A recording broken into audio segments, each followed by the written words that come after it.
After years of time on the water, countless hunting explorations, highs and lows, and endless stories from old-timers, RCRL has decided to pull the trigger and bring you to the front line and offer a refreshed avenue to re-experience the outdoors. From the weekend outdoorsman to a day-by-day professional, RCRL plans to share their tactics, stories, and opportunities that will turn you into a more informed and effective outdoorsman.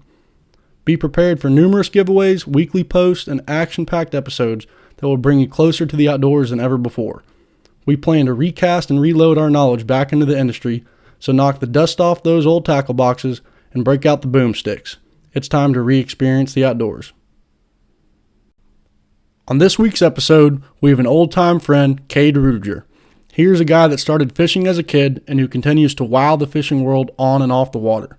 You'll get to hear some crazy stories of his time in the boat and about how your mindset can be one of the most important things to dial in even before you cast a bait.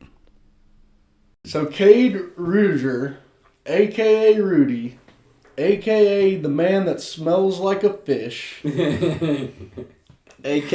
the new rig. Oh yeah, he does have a high class truck nowadays, but yeah. I'm telling you, this guy right here, if there's one person that's gonna come on and start talking about fishing, it's Cade. Yes, sir. I mean, from just fun fishing to tournament fishing, you just always kind of dominated.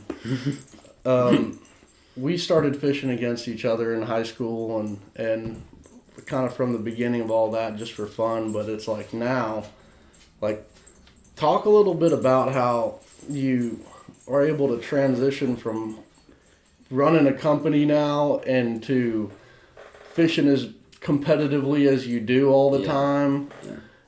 And I mean, you're the common day Matt Heron with a jig. You're Dean Rojas with a frog. You're just a man of many trades. This is true. Well, I guess for starters, I mean, we went through the high school fishing phase. I started the team at Mansfield High School. We only competed against each other once in high school. Yeah. It was the end of your senior year at Lake Whitney. Yeah. And y'all secured AOI that tournament, I'm pretty sure. Yeah, West Division. That was. I remember looking up to y'all and being like, Josh and Jackson Hall. I'm like, oh my goodness. You know what I mean? And now you're like them peons now. And the next year, me and Coop, we were about to win AOI and we zeroed at Lake Texoma. Like 38-degree water temps. And we tied for like third AOI and we zeroed at a tournament. And we're like, pretty fun.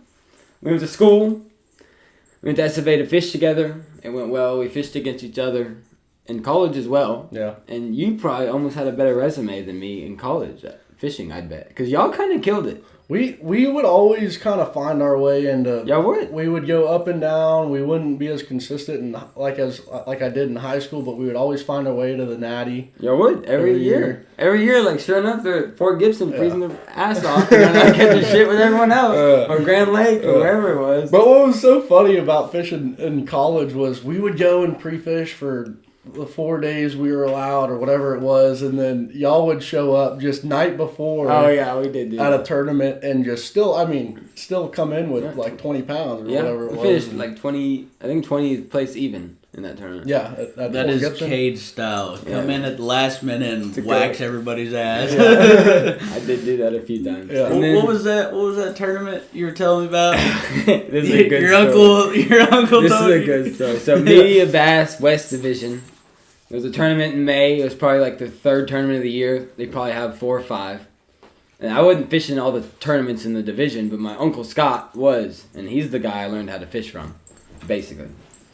And he's like, hey, Cade, Bass Champs and Media Bass are conflicting. Can you fill in for us at Media Bass at Lake Leon? I'm like, yeah, I'll fish for you. He's like, but you can't have a partner because you're a fill-in. So like, either one of us can be with you, but we can't. So you're by yourself. I'm like, whatever. I've never been there, but... I mean, that's cool. Like, we'll figure it out. Yeah. And he's like, I'll pay your entry fee. I'm like, I'm there, dude. Yeah, say less. So I go over to his house the night before. He explains the lake, how it kind of works. Looks like PK, basically. So I knew it was a bad day to be a bass tomorrow. He gave me, like, a handful of baits. He's like, good luck. I go home. I was up all night looking at the map. I go to sleep at, like, 2 a.m. I have to wake up at 3:30 a.m. I sleep through my alarm. Oh, no. And I don't wake up till 7. Oh, no. I wake up at 7. Tournament started like 15 minutes ago, and I'm an hour and a half away from Lake Leon in Eastland, Texas. I'm like, well, shit. Hook up to the boat, 100 to the lake. I show up an hour and a half late, and I wanted to just fish the shad spawn. It was May, early in the morning. I was just going to catch a couple on swim jig, frog, topwater, whatever it was, square bill. I show up, and I mean, sun's high, like it's slick. Picture, I mean, it's slick calm. Like it's like the day you don't catch bass. It was like slick calm. I caught one bass on a swim jig. It was a keeper. I'm burning down the bank trying to find new stuff. I've never been here before. It looks cool though, you know. And my trolling motor starts smoking. It's like burning up. Everything's going wrong. It's like burning up. Yeah. And I'm like, that's really burning down the bank. I'm like, shallow bite's over for sure. I'm like, on the bright side, I have a Helix 12, and I'm just going to go graph. And I deep fish all the time. I'm just going to find something. You know what I mean? If I graphing, house foundation, that's cool, no fish. Rock pile, that's cool, no fish. Yeah. Rocks ain't really working. I try some points, no fish. And spot number 7 I pull up to. There's this ridge on the main lake by the dam, and there's like 9 boats on this thing. I'm like, well, that's the juice probably. Yeah, it's you like know, everyone's there. Everyone's fishing, so surely I'm like, well, I can't really fit here. I can't fit here. I end up in like the worst looking part of it. What you would think is the worst looking part of it. And I'm graphing. I'm like, oh shit, there's 2 big old oak trees. Oh, there's fish everywhere. There's fish everywhere. Yeah. I dropped the freaking trolling motor and I turned around with my fucking freaking Carolina rig, and first cast I stuck like an 8.5 pounder. Zing. First cast, 8.5 pounder. Golly. And I'm like, so I'm not leaving here all day. A good thing, because my trolling motor's completely destroyed. Yeah. And I can just sit here because it's so calm. I'm not going anywhere. And like now everyone's watching me because there's 9 boats around that just saw me because of 8.5 pounder. Next cast a 5 pounder. Slowed down. I lost 2 fish. I tried to switch up baits. I shouldn't have. I tried to shaky head, and sometimes you don't have a good hookup ratio with shaky heads. Pick up the Carolina rig again, and I stick a giant in this tree, and I'm seesawing some of it, and just back and forth, and snaps me off. I'm like, I thought it was my day, but it wasn't my day. You know, I just broke off an easy 7 pounder. I have no idea how big this fish is. I'm sitting there, like I need to take a break, so I sit down. Everyone's watching me because I definitely have like 15 pounds on 3 fish right now, sitting around everyone. Yeah. On the same spot. On the same spot. The same 3 trees. Isn't that the worst whenever you're sitting there? You've just been having it like just nothing, and then some guy pulls up and he just starts jacking on 5 pounders, 8 pounders. Yeah. Slamming them in That's the the thing about tournament fishing is you kind of know that.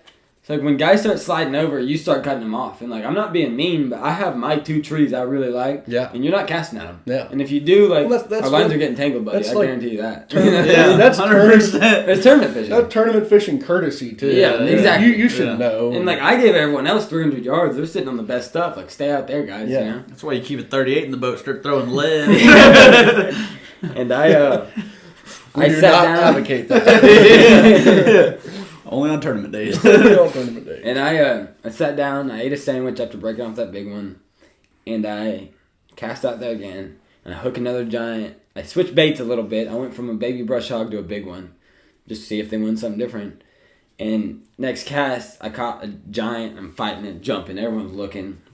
Get it in the net, screaming, and I'm screaming. Yeah. I mean, I'm by myself. Mike Iaconelli. I'm just, yes! I yell when I'm fishing. Like, you can ask a lot of guys that fish around me, like, I'm yelling. And it might be a 2-pounder, but it's my first keeper of the day on the pipe. And I just love fishing. I remember rolling down Joe Pool, and I hadn't caught shit all day.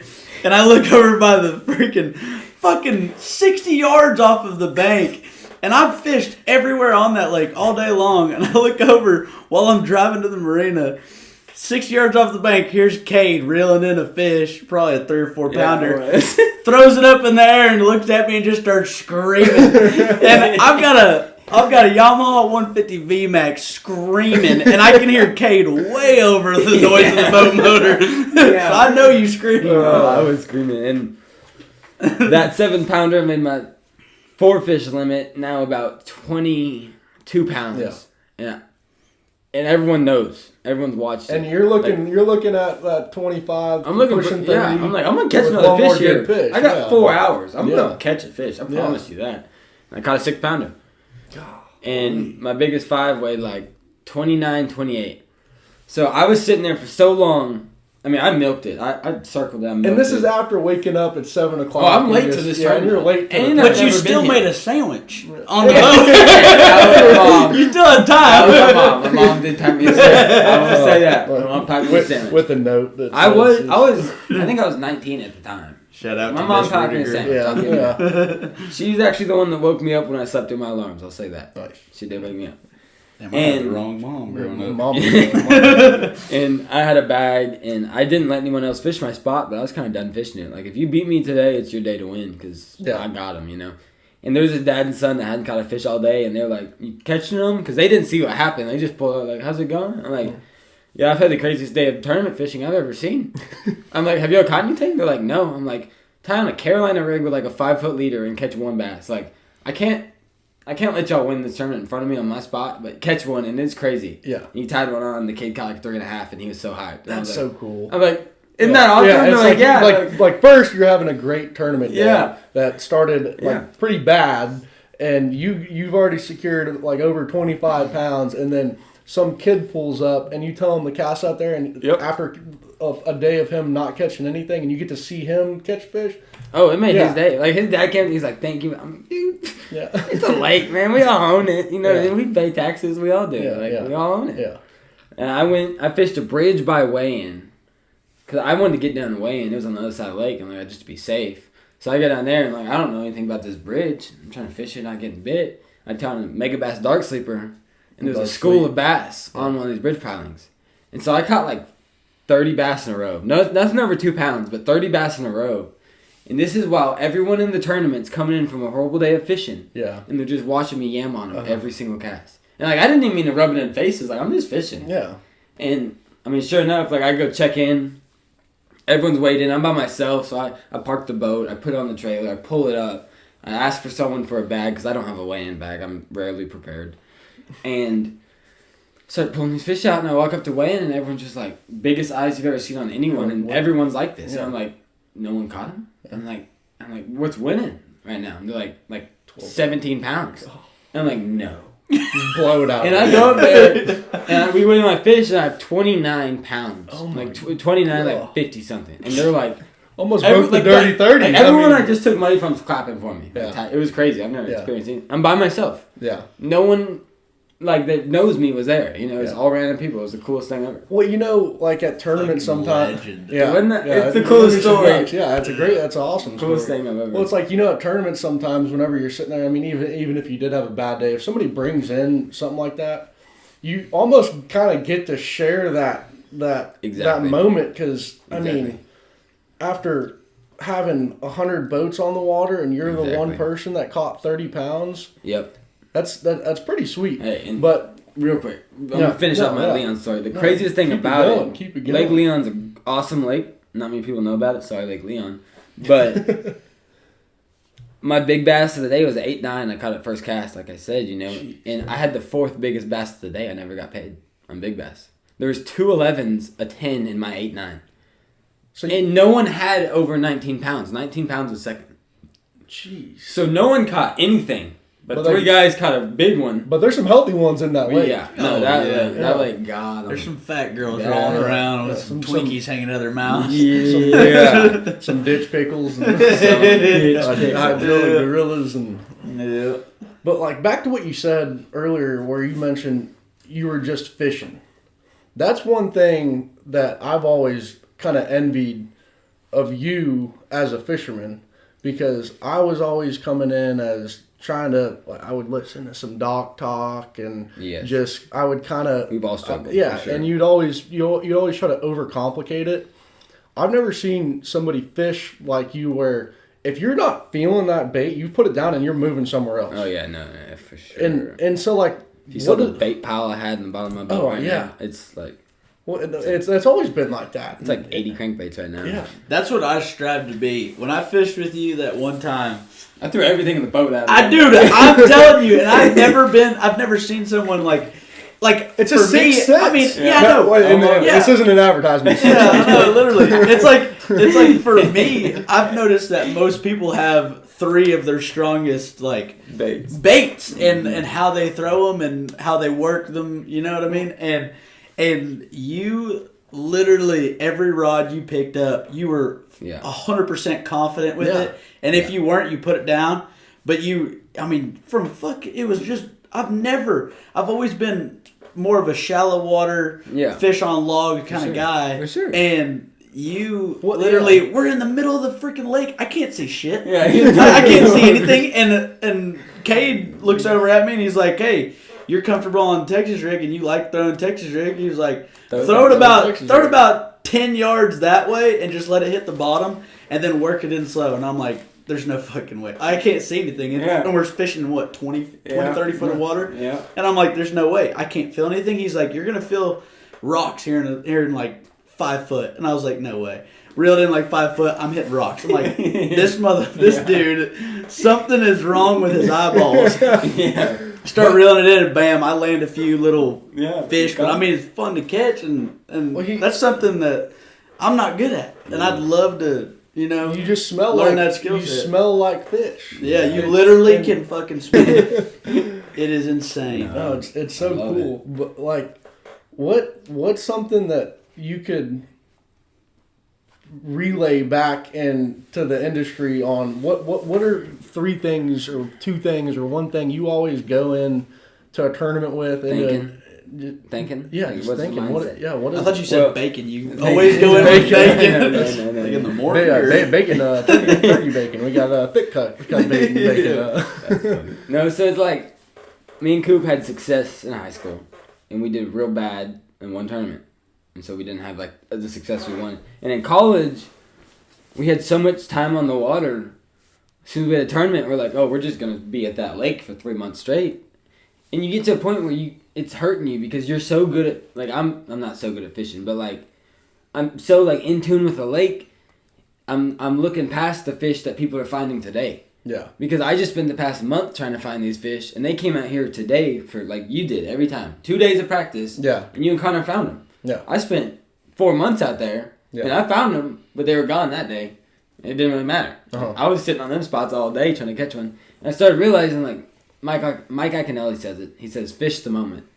And it's so, like, cliche. It's head ass. It's like, well, yeah, of course, fish the moment. Like, fish was but really, like, that's what I started doing. And it's like, every tournament I signed up for, like, me and Coop had fairly good success on a tournament trail where we were paying $1,600 per tournament. And, like, it's easy to, like, let that get to you. And, like, I mean, that's a week worth of really hard work to pay for this tournament. Yeah. I can just get my money taken. I'm like, Coop, where are you going fishing? He's like, yeah, you say that, whatever works for you. I'm like, for real, dude. Just like, going fishing. I'm just like, every day after work, I work real hard so I can just go fishing and I catch the shit out of them. And as soon as the tournament comes around, I've been working hard all week. I'm like, I'm just going fishing. I sign up, come in with whatever it takes, like, I don't win oftentimes with my strategy because winners spend so much. I'm not a winner, right? Yeah. But guys that win on their home pond spend so much time out there. They have so much confidence on a hole. They sit there every tournament and they don't do good all year. But 1 weekend a year on that hole, they win it. Well, there's enough guys out there. A lot of guys will sit on that hole every weekend, and sure enough, I'll come in with like 19 pounds of the pattern of the day, and they came in with 26 because they got fish showed up. They got the spot where local knowledge. Local knowledge, and that's Exactly. one thing you can't. I mean, I remember fishing a couple tournaments at Canyon Lake. Oh yeah, and Central Texas. Yeah, and it's a really cool lake to fish. But there was always this one guy. His last name was Whitehead, and I forget his first name. Whitehead. But you could go. Whitehead. You might know him. I mean, I'm fishing against him right now, but he didn't. Really? Yeah, but they haven't done. He fishes with a relative because they both are Whitehead. Really? Mm-hmm. Yeah, well, he would always, this just goes back to like local knowledge. He would always fish those working mans on Canyon. And I mean, you can go out and catch some good fish on Canyon, but if you busted 20 pounds, like that's a sack. Yeah. But regardless, no matter who fished or what the pattern was, how well it was fishing, that guy Whitehead would win.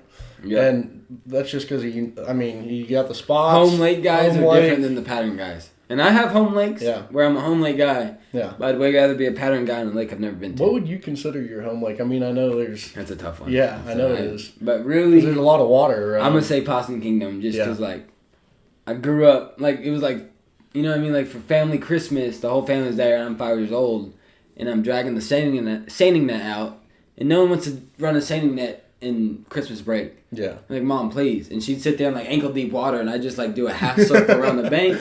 I'd catch 1 million shad. Yeah. I'm like, well, this is great. I'm like, I'm just gonna fish the next 2 days, shad, you know? Yeah. And my dad would too. A lot of people would, but like, no one likes seining in the cold. I promise you that. So those that seine for me back then, they're the real ones. Yeah. That shit's cold. That's sweet. Yeah. This is also the same guy. This tells you how much he loves PK. It's also the same guy that his truck broke down, like an hour away from PK. Yeah. Got it fixed. And calls me like on a Tuesday or Wednesday night. My truck was in Graham. Graham. That's a shop. Yeah. Calls me on like a Tuesday, Wednesday afternoon, and he's like, hey, you want to go fishing? I'm like, hell yeah, I want to go fishing. Well, here's the kicker. I was like, all right. He was like, we go hook up the boat to your truck. We drive out to Possum Kingdom. We fish until the shop opens, load the boat back up, go pick up my truck, then go back to PK, and we can fish the rest of the day. And I was like, what? I was like, I gotta work. He was like, you can't take a day off? I was like, it's Wednesday. I'm in the middle of my work schedule. But I was definitely thinking. I was feeling sick the day before. I almost called my boss. I'd rather be sick on a boat. Exactly. If I'm going to get the flu on a boat with a fluke in my hand. Yes, sir. Bubblegum flute. Bubblegum flute. Oh, yeah.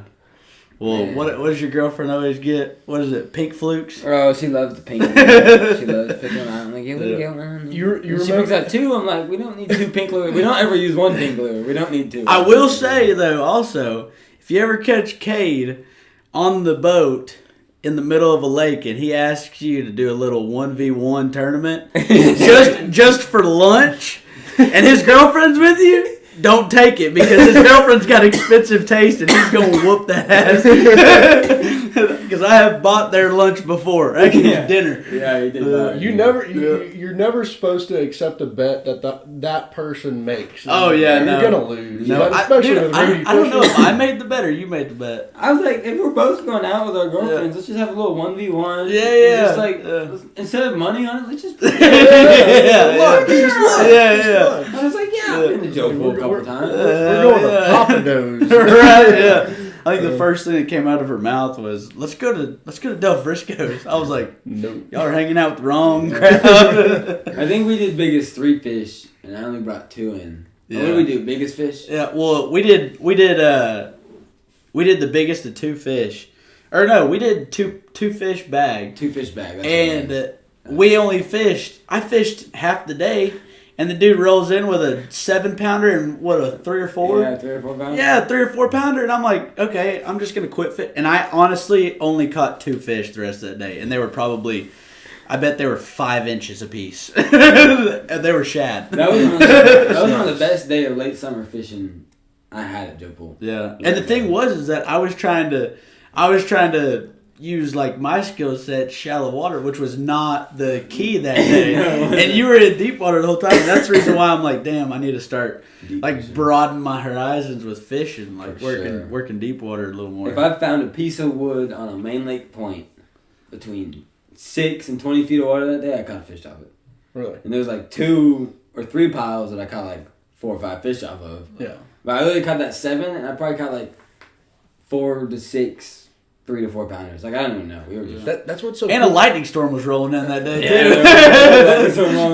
That's what's so cool about fishing, though, is like whenever you really get down to it and you put yourself in the water like a fish. Oh, yeah. And you catch one, I mean, one's luck, two's a pattern. Yeah. We all heard it, but I mean, once you catch 2 on that one little limb on a bare bank and you're on a secondary point, you know you just got to find that one limb on the secondary. That's the hardest part. It's like the easiest part is catching one. The hardest part is figuring out another one doing the same thing. Like duplicating it. Yeah. And then it gets to a point where it's... Then throwing that bait in the water and looking at your partner saying, that's a fish right there. Yeah. And then, sure enough, fish comes in. It's like, damn.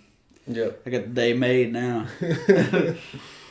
But it's always crazy whenever you're sitting there fishing with somebody, like I would do this with Jackson, where we'd be throwing the same thing, the same bait, and he would be catching fish, and I would catch like 1, he'd catch 10. Or like some days I would catch 10, he would catch 1. I just where do you think that comes from? Whenever, what's the reason? Yeah, what's the? I don't think there is.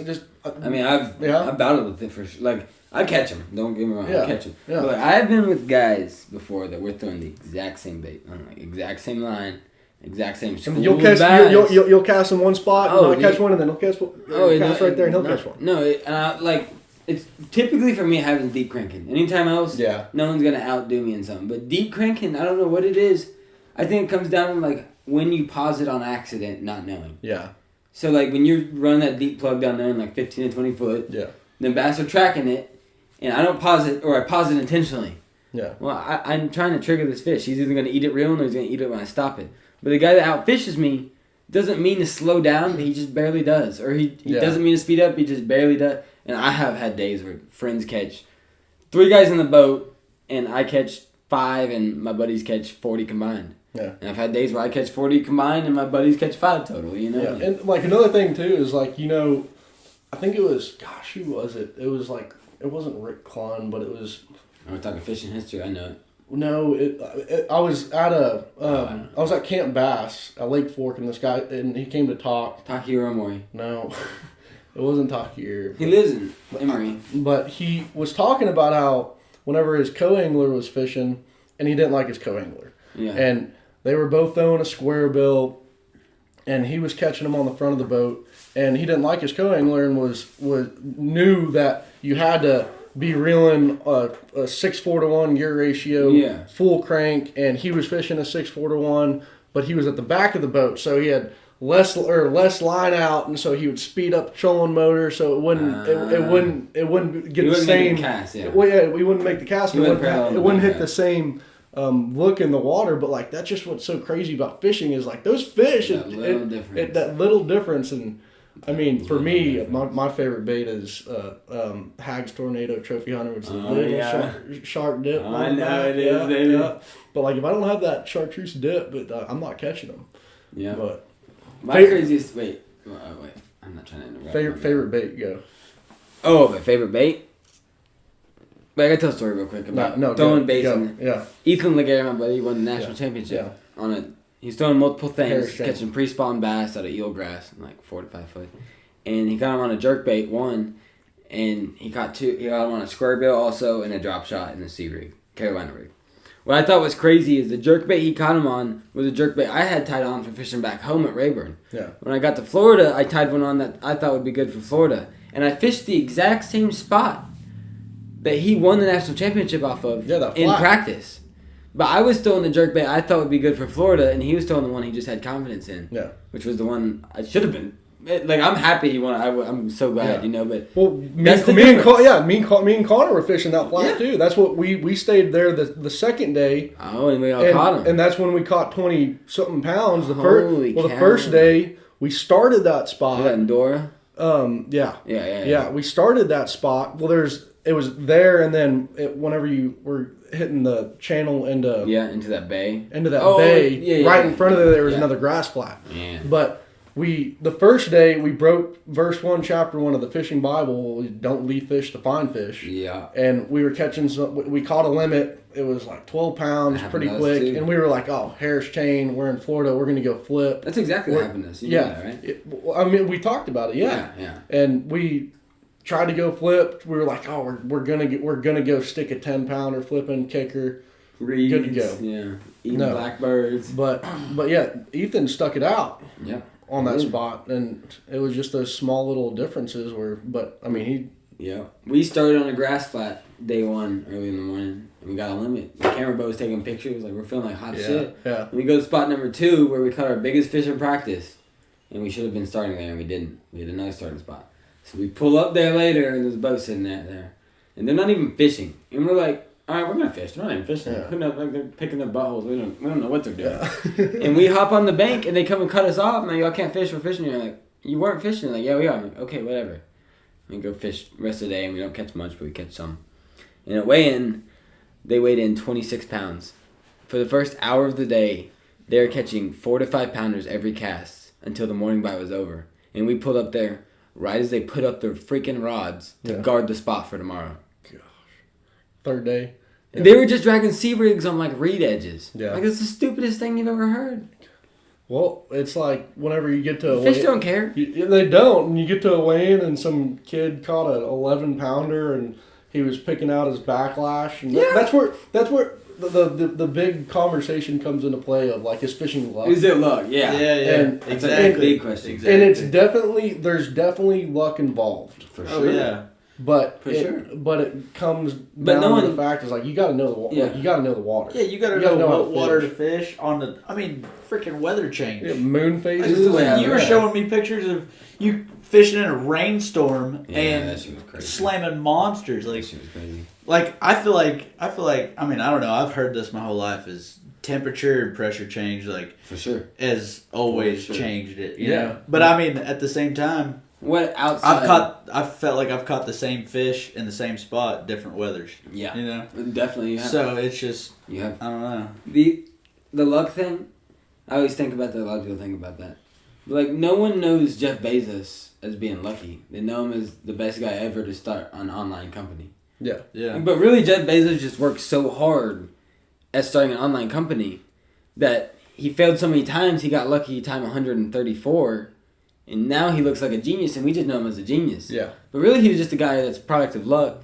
And luck is really just putting yourself in the right place to cross the right time. Yeah. Like, I asked Larry Walker. His mom founded Lynn Creek Marina. Larry Walker's second generation Lynn Creek Marina. I'm like, how did y'all... This is a good story. I'm going to tell it. Yeah. I'm like, how did you start Lynn Creek? How did you start owning marinas? Because personally, I kind of want to own some marinas. Like, where could I get in on this, you know?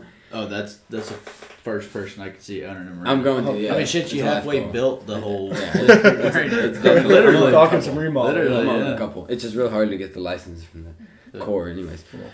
So Larry Walker, I'm like, how do you start marinas? He's like, well, my mom and pops lived in Arkansas. Hard workers, we owned a tackle shop. Back then, fishing was new. We all loved fishing. We grew up in Arkansas around the lakes. We owned a tackle shop. We were taking a family vacation to Missouri one day. And we stop at this like guy that says he's farming fish, and we're like, a fish farm? He stopped by, and the guy's like, yeah, I'm raising fish. And we're like, what do you mean? They're like, whatever you need. Like, how you can buy live fish from me? And they're like, no way. And they're like, yeah, like, well, like you sell minnows? He's like, yeah, I sell minnows. They're like, but can we buy like 100? He's like, yeah. So they take 100 live minnows, they take them back to the tackle shop, and they sell out in a day. And they're like, oh my god. They're like, people love minnows. And so, yeah, shit, you know. Is that how you catch all this fish? Minnows. I've seen some bobbers in the bottom of your floor. I need a new patch real quick. Yes, sir. Hey, they go back to Missouri, new family vacation, by the way.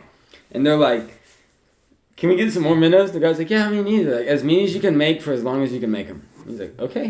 He's like, we're only going to sell minnows to you then because we can't do much more than that. Like, that's what we want to hear.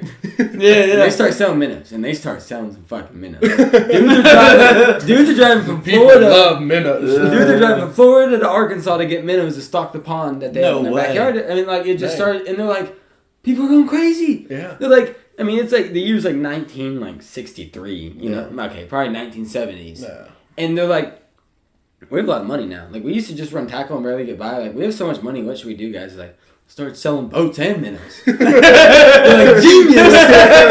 And they started selling boats. And they started making a fucking killing. Yeah. And the fucking local marina comes up to them like, hey, dude, we're struggling. Like, it's depression time. Like, I don't know, 80s, whatever. I don't know when the next depression was. Yeah. Tougher economy. Marina's looking to sell, and they're like, you need some minnows? Yeah. They're like, we'll trade you minnows for the marina. They got all this fucking cash. I mean, in the 70s, like, they probably had like $500,000 to $1 million wadded up. That's a lot of money. That's a lot That's of money. a lot of money back Off then. selling minnows. That's insane. And boats. And like, yeah, we'll buy it. And they bought it, and then they realized if you own a marina, you get to sell minnows, boats, and then people pay you to keep that same boat at your place. And they're like, this is the business plan. Yeah. And they just started taking capital, rolling the next. They ended up owning 23 marinas by it was all said and done. And Lynn Creek Marina was the last one they sold. And it sold to a company for north of $20 million. That's crazy. That's Starting selling minnows. And if you look at Larry Walker's Instagram page, you know what his name is? Yeah. From minnows to marlins. Really? Because he started growing minnows, and by the end of his life, he goes on. If you know Larry Walker or follow him, check out Walker Adventures too if y'all want to. Yeah, that's a cool. They're starting a YouTube series, but Larry Walker goes on the coolest trips anyone's ever gone on. And he's just not that good with the camera. But if they get good with the camera, it's going to be the coolest catching some video. marlins. Yeah. Oh, like 1,000-pounders. Like this guy. Holy. He's in like Australia catching rooster fish, right? Oh no, catching giant trevallies. Yeah. Holy moly. Like this guy does it. And I mean, I asked him, like, how do you get there? He's like, sometimes it's just a product of working so hard you get lucky and you capitalize on the luck. Well, then you get put in the right situation. You get capitalized on. But it was a family vacation. Like they're barely getting by. They set aside the money or whatever. They go on a family vacation. Sure enough, they find a minnow plug and all uphill from there. No, that's crazy, and like that just goes to show, like you said, it's just You got to capitalize on luck. Capitalize on luck. Yeah. That goes to another topic. Not only do you fish, but you hunt. And last I recall, I think your dad said your nickname was like Killer Cade or something for a while. Killer Cade. Come on, Killer I can't remember Cade. what it was. What was that the nickname? Yeah. When I first got on the deer lease and I was 14, I just bought a bow, a little bear, 40-pounder. Yeah.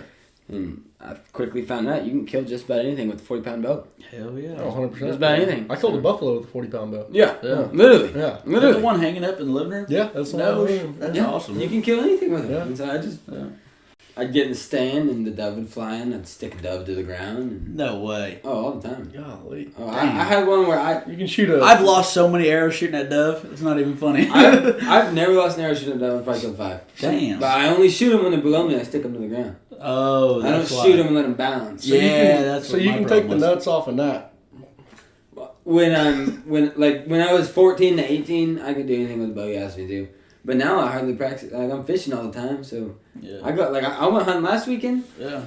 I was hunting, watching some young bucks, 2 does, and a coyote comes running around the feeder, and deer all scared just looking at it. And coyote runs off, and nothing happens, boring hunt. I'm like, let me go see if I can call in this coyote. So I walk over the hill behind the stand, break out a mouth call, which I've never called in a coyote with a mouth call, so this was pretty cool to me.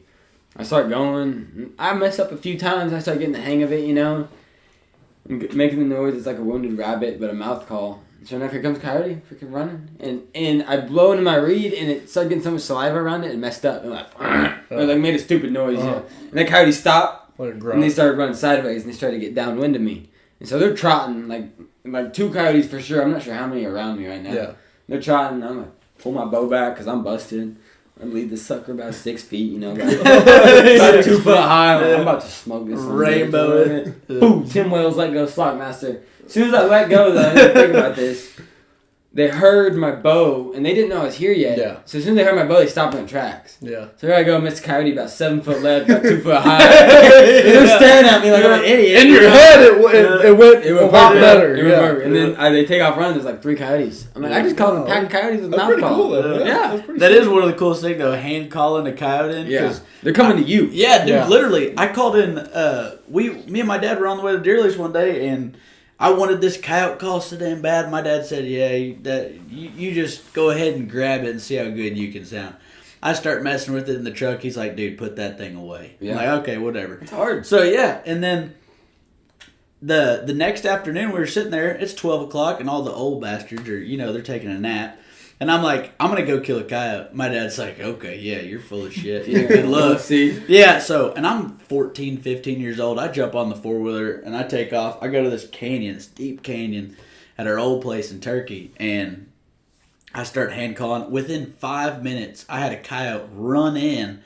I popped him, threw him on the 4-wheeler, and went back to camp. I walked into the camper with the coyote over my shoulder, and I'm like, check this this out. This is what I just did. And my dad, all he did was, you gotta be fucking kidding me. He's like, there's no freaking way. And that's the day you became a man. Yeah, no, seriously. Called him Dog the Bounty Hunter. Yeah, Dog the bounty hunter. Yeah, dude. So it sounds like we need to go bow fishing. If you're good at fishing and with a bow, Yeah, that'd be down. Man, that's something I wish I'd kind of pushed a little harder on some people. Is I had some bow fishing spots on the Trinity. dude. Place came, dude. I'm telling you, Isn't that illegal? No one knows what Josh does in the No, day. He just finds no, the best no. bow fishing spots in the Trinity. Maybe in Tarrant County it's illegal in the Trinity. I mean, no. This is People like this bowfish. This is out. Yeah, That's that's a true. Trinity. That's true. It's not on the Trinity. Yeah. It comes out of the Trinity. and I call it carpole. And you can go there and you could smoke some grass carp. Yeah. I'll tell you right now, some of the best fishing spots, and you could I'm sure. attest to this. Golf courses. Dude, I couldn't tell you. I mean, there was a golf course in Waxahachie. I'm sure you know about it. And where? Waxahachie? I don't know. I know. Oh, okay. It's a freaking dust hole. I Yeah. know exactly what you're talking about. Yeah. I call it Goat But, Ranch. dude, I literally, and you could fish if you were a member. But there was a neighborhood pond that you weren't allowed to fish. They knew me by name. Like, Hunter, get off the pond, because I'd go there every day after school and fish. And dude, you could catch 9-pounders out of this place. Oh It was my insane. gosh. Yeah, and that's the reason why you couldn't fish It's there. right I there by swear. Lake Waxahachie. Yeah. They're on the lake. Yeah, it's Yeah. like a Like half you're going mile, down to the boat half ramp mile. and you turn left to go to the golf course. Yeah, literally. And I fished there, and it was funny too. One of these days, I got real smart with them, and I was like, "Oh yeah, my grandpa is a member that golfs here, so What's his member? technically I can golf here." And they're like, "Oh yeah, what's his name?" And I told them his name, and they walked off, never asked me a question about it. The next time I came, they were like, "Yeah, your grandpa does not have a membership here," and I was like, "Okay." As long as you act like you know what you're doing, no one's going to say a word. Yeah, You get pretty exactly. far, yeah. Exactly. You get pretty I mean, far. I fished on that pond so much. I was fishing whenever it was like 20 degrees outside. I mean, ice on my eyelets, and Yeah. Oh, yeah. I was still having the time of my life. I mean, still catching 5 and 6 pounders every cast. It was the pond's unreal. That shit. Yeah, there's. Literally unreal. I remember catching 100 fish over by a grapevine. What's that one? The little spillway pond below it, or the Austin golf Dupree. course? Austin Dupree showed us that under the golf course under the dam. Yeah, I think we're fished revealing I too fished the much spillway. information. Yeah, hey, but that's the whole idea. Is that you want to go fish, you want to go sneak Yeah. into a golf course, as long as you put them back. Yeah. As long as you put them Yeah. back. Best places to bass fish from the bank, if you don't have a boat, is the river below a dam. Yep. Because there's a road right there. Yep. I mean, it's the dam, and you can just walk, and there's a whole river. Yeah, If you like that lake, pretty good chance you're gonna like that river. Dude, 100%. Every time. square bill behind PK. I've had Bing. the time. Dude, I've had the time of my life with Bing. striper. big old glide Striper. bait, Oh yeah. bullshot. Oh yeah. There's some dudes that they heard that sound in this podcast, they'd be scared. Yeah, Yeah. I know, dude, they caught like multiple 10-pounders out of that. some Oh, big yeah. ones. Well, Rudy, if there's one thing I want to kind of get from you before we wrap this up is, and I'm going to ask this to everybody, is whenever it comes to hunting, fishing, it reflecting into your everyday life, the people you've been able to meet, what would you say your why is behind being able to go get on the water and fish, sit in a deer stand and hunt? Like, what's your why when it comes to the outdoors? I know it's a loaded question. Yeah, for sure. But like, honestly, in your life, anyone's life, they can do whatever they want. Like, it's kind of cool. Like, you have this life and you can just do whatever you want. Yeah. And like, sometimes you get tied up with things and you get out of it. But like, mainly you just do what you want until you find what makes you happy and you keep doing it. Yeah. And like, that's it. Like, it makes me. I've been at times in my life when I wasn't happy.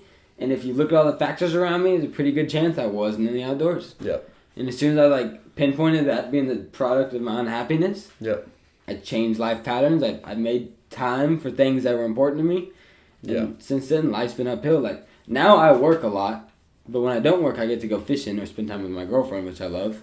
And it's a whole life of things that make me happy. And like, every now and then, like, there's friends of mine from the past that come back in and like, they're like, we were talking about this earlier, but they're like, vampires energy wise, like you have all this good energy in you and you're happy and you're doing what you love and they just suck it out of you and you can't pinpoint why, and for a while you don't even know it's them, but there's just those people that are energy vampires and they bring you down 100%. and you just need to focus on what makes you happy, keep good people in your life that are trying to, like, you don't need to like cut out people that are sad in your life. Some of those people need help. Yeah. And we can show them how to be happy. You know what I mean? And that's the whole goal. Like, And sometimes that's a push into the outdoors. exactly. But if Whatever you've it ever is. seen somebody sad catching a fish, Never. exactly. No, never. The only time you can think of is like when Jason Lambert won that Kentucky Lake FLW tournament in like 2017. Yeah. And this dude was freaking, like, every day he's coming like 25 pounds. Yeah. And by day 3, he had 75 pounds. And second place was like 46.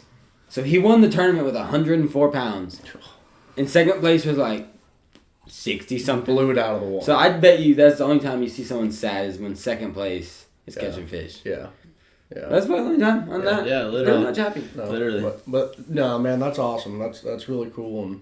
And I mean, I know we could sit here and talk for hours and hours and hours. Yeah. We didn't even scratch the surface. You can't in a podcast. It's unlimited. You can tell your favorite stories, but Yeah. I mean, I could talk for years. Yeah. Oh yeah. But that's why I wanted, You'll be back on here. You'll though. be back Oh, on here. yeah, But that's well. you were one of the many that I wanted to come on here so people can hear what I've always heard and what Hunter's always heard, which is the crazy outdoorsmen such as yourself, and as happy as you are, and as of a hard worker you are, you're just the full package when it comes to the outdoorsman that is able to operate the way you do in your everyday life, and there's people that need to hear that.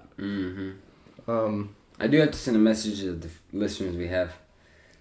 If you're trying to figure out how to catch bass better, you just gotta keep trying to catch bass. There's no secret answer like, oh, you put this on your bait and they smell it, it's game. No, there's nothing. There's absolutely nothing. What a line. You can't do anything. Yeah. You need to be on the water, casting in the water, and either catching bass or not. And if you're not, you need to change. And if you are, you're happy. Yeah. That's it. Just keep fishing. You can also say like, "I love you, mom" or dad. Yeah.